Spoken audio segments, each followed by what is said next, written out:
우리 하나님은 우리를 참 사랑하십니다. 그래서 늘 우리와 동행하기를 원하시죠. 하나님과 동행하면서 우리에게 주신 그 믿음을 따라서 또 우리 순종을 따라서, 다시 말씀드리면 우리 신앙을 따라서 늘 풍성한 것을 누리면서 살아가기를 원하시는 분이 바로 우리 하나님이신 것이죠. 그런데 하나님의 이 풍성함이라고 하는 것은 그냥 하나님께서 입을 벌려서 우리 입을 그냥 확 벌려가지고는 그 앞에다 먹을 것 잔뜩 떠먹여가지고 살만 찌게 하는 그런 것이 아닙니다. 우리 스스로 생각하게 만드시고 또 한편으로는 선택하게 만드셔서 그 선택을 따르는 것을 존중하시는 분이 우리 하나님이십니다. 그런데 그때마다 하나님께서 주시고자 하시는 그 은혜와 사랑이 함께 하시는 것이죠. 물론 우리가 도저히 스스로 선택할 수 없는 그 은혜의 일들은 하나님께서 친히 그 모든 것을 그냥 우리에게 주십니다. 그래서 은혜라고 얘기하죠. 그러나 많은 우리의 일들은, 우리의 삶들은 대부분이 또 우리가 하나님의 뜻을 따르는 데 생각하고 또 선택해서 우리가 스스로가 또 행복하게 자라갈 수 있도록, 성장해 갈 수 있도록 하나님께서 우리를 이끌어 가시는 것이죠. 그래서 우리가 하나님 앞에 중요한 것은 살만 이렇게 포동포동 찌는 것이 중요한 것이 아니라 자라가는 것이 중요합니다. 키 자람이 중요한 것이죠. 생각이 자라고 마음의 넓이가 자라가고 또 우리의 생각의 그 모든 범위 안에서 하나님을 사랑하는 그 마음이 자라가는 것, 그것을 하나님께서 진정 원하시는 것이, 그게 바로 우리의 행복이고 풍성함입니다. 그래서 성경을 보면 하나님의 사람들을 하나님께서는 자주 그 선택의 기로에 놓이게 만드시죠. 오늘 본문도 보니까 그 선택의 문제를 보여주고 있습니다. 아브람과 그 조카 롯, 이 두 사람에게 같은 기회가 주어집니다. 선택해보라는 것이죠. 하나님께서 두 사람에게 각각 선택할 기회를 주시면서 주시는 하나의 장치가 있죠. 표면적으로 보면은 이 두 사람의 소유, 그 많은 가축들 때문에 일어나는 그런 일인 것처럼 보여집니다. 그래서 잦은 다툼이 일어납니다. 이 롯의 그 가축을 기르는 목자들과 그리고 아브라함의 가축을 기르는 그 목자들 사이에서 많은 다툼이 일어나게 만들죠. 왜냐하면 가축이 그냥 두고 자라는 것이 아니지 않습니까? 사료가 있어야 되죠. 그래서 목초지를 따라서 지금같이 이 사료를 사와서 먹일 수 있는 것도 아니고 목초지를 따라가면서 각각 양과 소나 염소나 이런 가축들을 먹여야 되는데, 가만 보면은 이 서로가 경쟁을 할 수밖에 없죠. 그러다 보니 자연적으로 다툴 수밖에 없습니다. 가축을 먹일 목초지가 늘 넉넉하지 않아서 그러다 보니까 서로 다투는 일이 빈번하게 발생하게 됩니다. 7절에 이렇게 표현해 놓고 있죠. 그러므로 아브라함의 가축의 목자와 롯의 가축의 목자가 서로 다투고 또 가나안 사람과 브리스 사람도 그 땅에 거주하였는지라. 이 두 사람만 세상에 있는 게 아니라 브리스 사람, 가나안 사람, 원래부터 이곳에 틀을 잡고 있던 사람들도 역시 그 가축들이 많음에 따라서 힘들고 어려운 일들이, 다툼들이 자꾸 발생하는 거죠. 이게 하나님이 하시는 일입니다. 우리는 그냥 하나님만 믿고 살아가면 날마다 평안하고 편안하고 손댈 일 없이, 그냥 머리 쓸 일 없이 그냥 편안하기만 할 것으로 생각하지만, 하나님은 자기 백성들, 자기 사람들, 자기 귀한 종들을 이끌어 가시면서 항상 이런 문제 가운데서 자라가게 만드시는 거죠. 뭘 하면서? 생각을 하면서, 또 한편으로는 선택을 하면서 성장해 갈 수 있도록 만들어 가시는 것이죠. 그래서 아브라함 롯에게 8절에 기록된 바와 같이 우리가 한친족이니 너 내 조카지 않냐? 너 내 큰아버지지 않냐? 서로 다투지 말자. 우리가 다투지 않는데 저 가축을 기르는 목자들은 다툴 건 뭐 있냐? 그러고 나서 제안을 합니다. 이때 아브라함은 선택할 수 있는 그 권한을 롯에게 먼저 주죠. 9절에 있는 바와 같이 9절은 우리가 같이 한번 읽어볼까요? 9절 말씀 시작. 내 앞에 온 땅이 있지 아니하냐? 나를 떠나가라. 내가 좌하면 나는 우하고 내가 우하면 나는 좌하리라. 먼저 롯이 선택을 하게 하고 나는 다른 길을 가겠노라. 네가 가는 길 그 길 말고 다른 곳으로 내가 갈게. 그렇게 얘기를 하는 것이죠. 이때 여러분, 아브라함의 마음이 어떤 마음이었을까요? 단순하게 생각하면은 이 큰아빠인 이 아브라함이 조카인 롯을 참 위해서 그렇게 좋은 쪽을 양보하는 건 아닐까, 그렇게 우리가 기대해 볼 수도 있겠지만은 그런 안의 내용을 보면은 그것만은 아니라고 하는 것을 우리가 알 수도 있습니다. 일단 10절에 기록된 바와 같이 롯은 눈을 들어서 자기가 갈 땅을 선택을 합니다. 요단 지역을 바라봅니다. 그것을 보니까 마치 뭐와 같아요? 애굽 땅과 같다라고 하는 거예요. 애굽 땅과 같아요. 어떤 애굽 땅? 바로 물이 넉넉한, 그리고 상상하기를 자기가 살아보지는 않았지만 여호와의 동산이 이와 같을 것이다 라는 마음으로 그 요단 지역을 보는 것이, 왜요? 요 소알까지 그 물이 넉넉한 것을 보고서는 가장 먼저 그 물이 자신의 눈에 들어왔고 그 땅에 그 풍성한 것들을 상상하는 것이죠. 가보진 않았지만.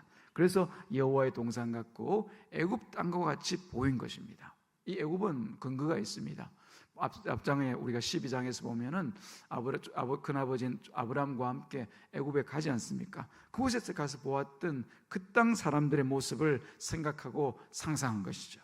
그 땅에 들어가 살면, 그 소알 땅 가운데, 그리고 요단 쪽으로 동쪽으로 가서 살면은 나도 그 애굽 사람들처럼 그렇게 행복하게 살 수 있겠다, 그렇게 생각을 한 것이죠. 그래서 결국 롯은 요단이 있는 그쪽으로 선택을 합니다. 동쪽을 선택하는 것이죠. 그러나 아브라함은 그 반대쪽인 가나안 땅에서 거주하게 됩니다. 사실 이 아브라함이 그냥 자기 조카인 롯의 선택에 그 반대로 그냥 밀려간 것처럼 보이지만 아브라함도 나름대로의 선택을 한 거예요. 사실은 아브라함도 나름대로의 선택을 한 겁니다. 그냥 조카 때문에 어쩔 수 없이 가나안 땅에 머물러 살았던 것이 아니라 자기 나름대로 미리 선택을 한 거죠. 조카보다 먼저. 그래서 그 선택은 조카 롯을 위한 선택이라고 생각할 수만은 없습니다. 만약 아브라함이 처음부터 롯에게 좋은 땅 주기 위하여서 마음 가운데, 그죠? 내 조카 지금 나 따라다니면서 고생했지. 그래도 네가 이만큼 가축을 기르고 사니까 내가 참 좋다. 그러니까 내가 너한테 좋은 땅 소개해 주마. 이게 만약에 처음부터 조카 롯에게 조카를 위할 그런 마음이었다라고 하면은 그 좋은 땅을 먼저 소개를 해줘야죠. 자, 내가 보기에 저 소알 땅에 물이 넉넉하니 애굽 사람들처럼 너 풍족하게 살 수 있을 거야. 너 그 땅으로 가보지 않겠니? 이렇게 권해야 그게 바로 조카를 위한 어떤 선택을 하고 제시하는 것일 수가 있죠. 그런데 아브라함은 그런 선택하지 않지 않습니까? 그런 말하지 않지 않습니까? 뭐라고 얘기합니까? 네가 좌하면 나는 우하겠고 네가 우하면 내가 좌할게. 그 말만 했을 뿐입니다. 그 말은 곧 롯을 위하는 그 마음보다 앞서는 이 아브라함의 선택이 있었다는 것을 알게 해 주는 것이죠. 다시 말하면 나는 어느 땅으로 가든지 상관없다. 그쪽을 먼저 아브라함이 선택을 한 거예요. 그러고 나서 네가 좌로 가든지 우로 가든지 난 어느 편으로 가도 상관없어. 이 편을 선택해서 그 다음 선택을 롯에게 맡기고 있는 거죠. 그걸 여러분들이 잘 보셔야 됩니다. 그래서 이 성경 말씀을 때로는 풀이하는 그 설교 말씀을 들어보면 이런 아브라함의 그 양보하는 마음을 담자 이렇게 얘기하는데 그 말을 얘기하는 게 아닙니다. 지금 아브라함의 마음 가운데 뭐가 있느냐, 앞에 있는 12장과 연결해서 이 아브라함이 어떤 성장의 과정을 겪게 지금 지나가고 있는지를 우리 가운데 보여주고 있는 거예요. 중요한 이 선택의 과정을 통해서 말입니다. 이런 선택이 그냥 되는 것은 아니겠지요. 사람이라고 하면 누구나 다 어떻게 보면은 자기 좋은 것을 선택하는 것이 일반적입니다만은, 그러나 이 아브라함은 네가 뭘 선택할지 나는 그냥 어떤 식으로든지 상관없다는 것을 선택하는 것, 이건 사람의 마음이 아니죠. 누가 그렇게 만들어 가십니까? 바로 하나님의 그 열심이, 하나님께서 만들어 가시는 작품의 한 부분이라고 볼 수가 있는 거죠. 앞서 우리가 12장 내용을 같이 한번 생각해 볼 수 있기를 바랍니다. 12장에서 보니까 이 아브라함은 기근이 들자 곧장 어디로 갑니까? 애굽으로 가죠. 식량이 있을 것 같은 애굽으로 가는 그 길을 선택해 갑니다. 자기가 택해서 가죠.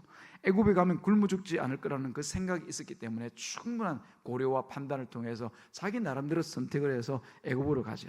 그런데 아브라함 애굽에 가면서 또 한 가지 경험을 합니다. 어떤 경험을 합니까? 아내를 버리는 선택을 하죠. 그 선택을 통해서 내가 살 수 있을 것이다. 나는 죽임을 당하지 않고 저 애굽 사람들에게 바로 왕에게 내가 죽지 않고 살 수 있을 거야. 그 선택을 하죠. 그래서 애굽 사람들이 두려워서 아내인 그 사례를 이제 내 누이다. 사실 누이 맞거든요. 사촌이니까. 그런데도 불구하고 아내인데도 불구하고 누이라고 속이고서 이제 아내를 우리 속된 말이지만 팔아먹어 버립니다. 그래서 온갖 양과 소와 귀한 가축들을 또 얻죠. 하나님의 약속을 위한 동반자인 그 사라가 바로의 아내가 되도록 이 사람이 어쩔 수 없이 그 일을 감당하는 것이죠. 아내를 버리고 난 뒤에 아브라함의 마음이 어땠을까요? 여러분 한번 그 마음 생각해 보신 적이 있습니까?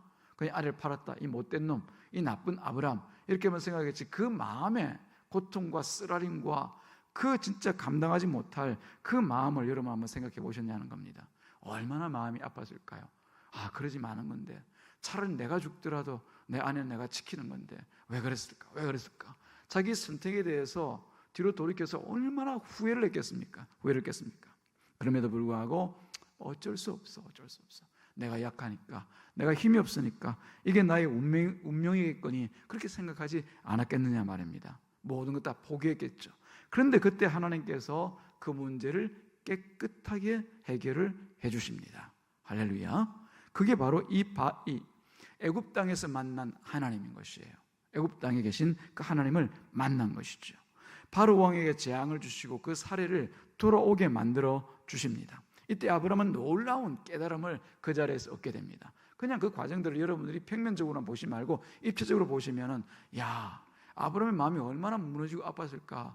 자기 함께 살던 아내인데 그 아내를 내 누이라고 속이고 팔았으니 그 마음이 얼마나 고통스러웠을까. 근데 그 고통의 문제를 누가? 하나님께 나타내셔서 한 방에 그냥, 한 방은 좀 그런가요? 한 번에 그냥 하나님께서 싹 깨끗이 해결해 주시고 나니까 그 마음 가운데, 야, 이 하나님 과연 어떤 하나님인가? 야, 이 하나님 어떤 하나님이시지? 그 마음 가운데 이제 깨달음이 있는 거예요. 사람이 생각을 해야 됩니다.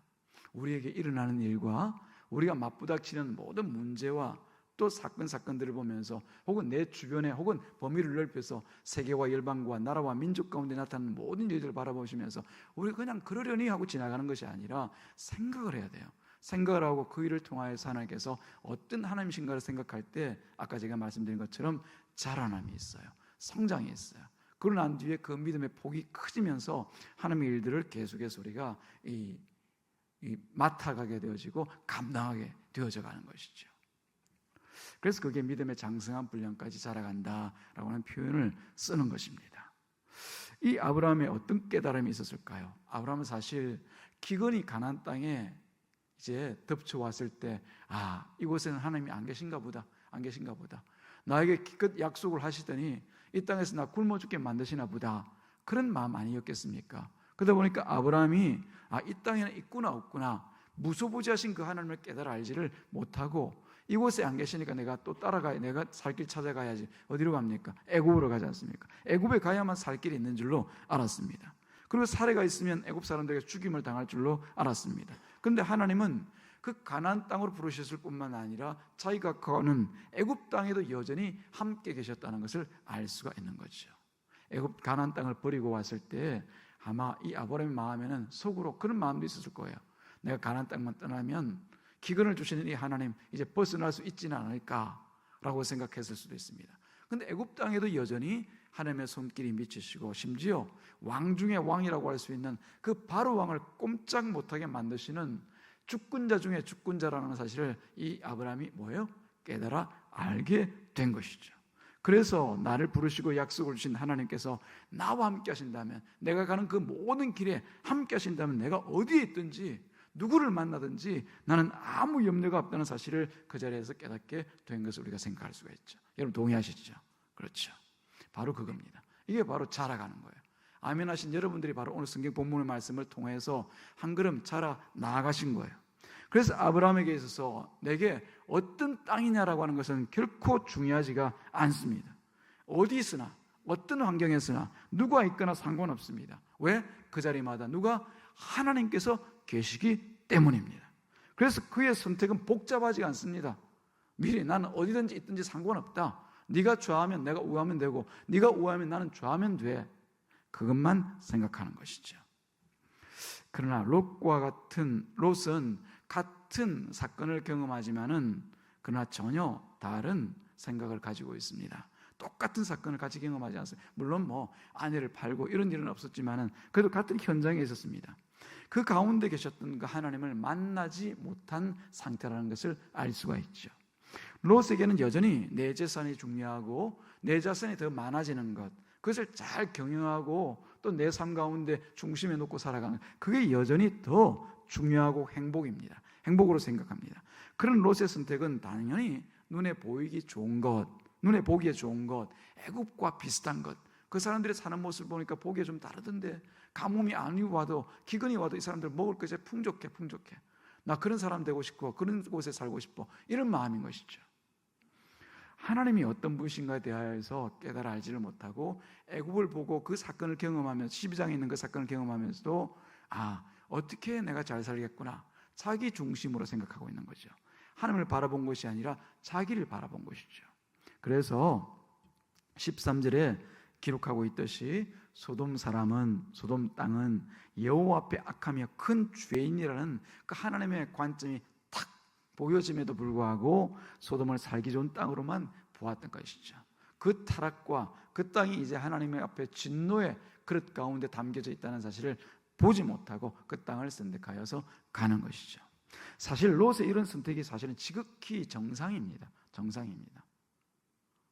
그렇지 않습니까? 우리가 살아왔던 모습, 선택했던 그 우리 동기와 이유와 우리 선택들을 다 돌아보면은 이런 선택이 대부분이지 않습니까? 되도록이면 내가 더 이익을 볼 수 있는 그런 선택, 되도록이면 다 나를 중심으로 해서 어떤 일이 펼쳐지기를 바라는 그런 선택들을 가지고서 선택을 해옵니다. 하나님께서 주시고자 하신 그 말씀과 하나님께 가라고 하는 곳에 대해서는 사실은 그렇게 큰 생각을 하지 않습니다. 오히려 하나님께서 간섭하실까 봐 두려워하죠. 그냥 내 생각대로 하도록 두세요. 하나님, 제가 충분히 고려하고 제가 충분히 생각했거든요. 그냥 이번만은 제가 할게요. 그게 대부분이 우리의 선택이란 말이죠. 이번만이 아니라 항상 그렇게 선택하죠. 왜냐하면 타락한 우리 인간들은 하나님과 함께 행복을 누리고자 하는 사람이 아니기 때문에 그런 것이죠. 하나님 있으면 귀찮다는 거예요. 하나님께서 간섭하시고 내가 뭐라고 한 말씀이라도 하시면 그거 참 힘들고 어렵거든요. 그러니까 안 하려고 해요. 행복을 찾고 만드는 그 일을 내가 해야 되겠다라고 그 변질된 사람들이 지금 타락한 인간들이기 때문에 그런 것이죠. 그래서 세상 사람들은 계속해서 행복을 막 찾아만 돌아다닙니다. 뭘 선택하면 내가 행복할 수 있을까? 뭐가 있으면 내가 더 좋을까? 그걸 자꾸 찾아가죠. 그러나 정작 행복하다고 말하고 살아가는 사람들은 잘 없습니다. 그래서 오랜만에 뭐 그 친구를 만났는데, 결혼식장에 가서 만났는데 그 친구가 보는 뭐 살아가면서 이것저것 옛날 이야기하고, 그러고 나서 굳이 꼭 행복하다고 말하는 것을 들어볼 수가 없어요. 열심히 사는데도 불구하고 나름대로 세상적으로는 뭐 볼 때 일정한 위치에 있으면서 나름대로 그래도 뭐 잘 살았다 얘기하는 사람입니다. 그럼에도 불구하고 그가 꼭 내가 행복하다는 그 말을 하지 못합니다. 계속 앞으로 뭘 더 해야 될까? 앞으로 뭘 더 찾아야 될까? 그걸 말하고 있더라고요. 하나님께서 부르신 아브라함은 하나님의 간섭을 통해서 하나님을 점점 배워갑니다. 참 못나게도 그 기근 때문에 애굽으로 가고 아내를 누이라고 버렸음에도 불구한 이 속이는 그런 아브라함이었지만, 하나님의 역사를 경험해가면서 결국은 땅에 진정한 내 기쁨과 소망이 있는 것이 아니라 하나님이 나의 모든 것이라고 하는 그런 선택을, 올바른 선택을 하게 되어 가고 있는 것이죠. 어디에 있더라도 하나님께서 나의 보장, 나의 모든 것이 되신다라고 하는 것, 그 하나님과 함께하면 나는 진정 행복하다라고 하는 사실을 알게 되어가고 있는 거예요. 하나님은 아브라함과 함께 무엇을 선택할 것인가를 배우게 하시고 또 고백하게 하십니다. 저와 여러분에게도 마찬가지입니다. 오늘 이 자리에 나올 때도 여러분들이 아마 크고 작은 선택들을 하셨을 거예요. 집안의 일도 쌓여 있고, 또 이 예배드리는 1시간보다도 더 이 일을 더 하면은 내가 좀 더 편할 것 같은데, 더 좋을 것 같은데, 더 돈도 많이 벌 것 같은데, 더 공부도 많이 할 것 같은데, 아마 그런 생각들이 있었을 거예요. 그럼에도 불구하고 예배드리는 이 자리에 나오는 것을 여러분들이 선택을 하셨단 말이에요. 그 여러분들이 벌써 그만큼은 성장해 있다라고 하는 겁니다.